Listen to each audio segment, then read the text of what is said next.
Bonjour Marianne. Bonjour. Avec Liberté, Égalité et Fraternité, vous nous avez dit que votre quatrième fille, la petite dernière, s'appelait Laïcité. Vous pourriez nous raconter son histoire? Mais oui, tu sais que depuis longtemps, dans l'histoire, les religions se sont combattues les unes contre les autres, hein. Par exemple, il y a 2000 ans, les Romains ont persécuté les chrétiens. Puis plus tard, les chrétiens ont fait la guerre contre les musulmans. Et aujourd'hui, les musulmans ne s'entendent pas avec les juifs. Oh là là, mais alors ça veut dire que les hommes ont toujours prétendu avoir raison contre ceux qui n'avaient pas les mêmes croyances.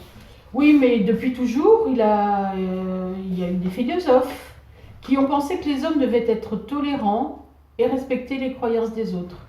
Ah, c'est ça la laïcité? Oh là, doucement, il a fallu du temps, hein. Le premier pas, c'était déjà que la religion la plus puissante dans un pays n'empêche pas et ne condamne plus les habitants qui veulent avoir une autre religion. Oui, je me souviens. Il y a eu des guerres entre les religions en France. Alors, quand est-ce qu'on a arrêté? Eh bien, c'est en 1789. On a écrit la Déclaration des droits de l'homme, donc pendant la Révolution. Et cette déclaration dit nul ne peut être inquiété pour ses opinions, même religieuses.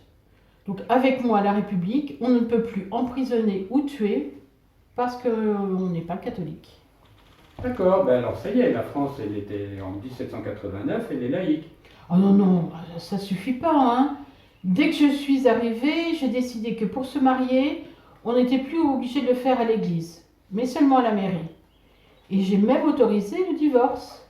Cela voulait dire que ce n'étaient plus les prêtres qui décidaient comment les gens devaient vivre. Bon, d'accord. Bon, alors cette fois, on y est, non? Eh non, pas encore, hein. Il a fallu encore 100 ans après la Révolution.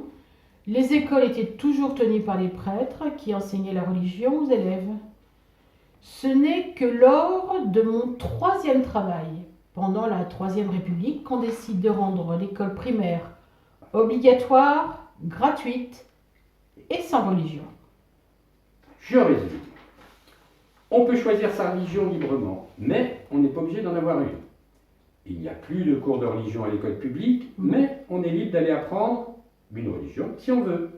Donc cette fois, on est vraiment libre. Tes filles, liberté et égalité, doivent être contentes. On est laïque. Ben, pas complètement. Ce n'est qu'en 1905 que ma dernière fille, Laïcité, est née. Il y a donc 115 ans. C'est la date de la loi de séparation des églises et de l'État. Et si tu veux bien, je te la raconterai dans une autre vidéo. Ah oui, ça je suis impatient. À bientôt Marianne. À bientôt.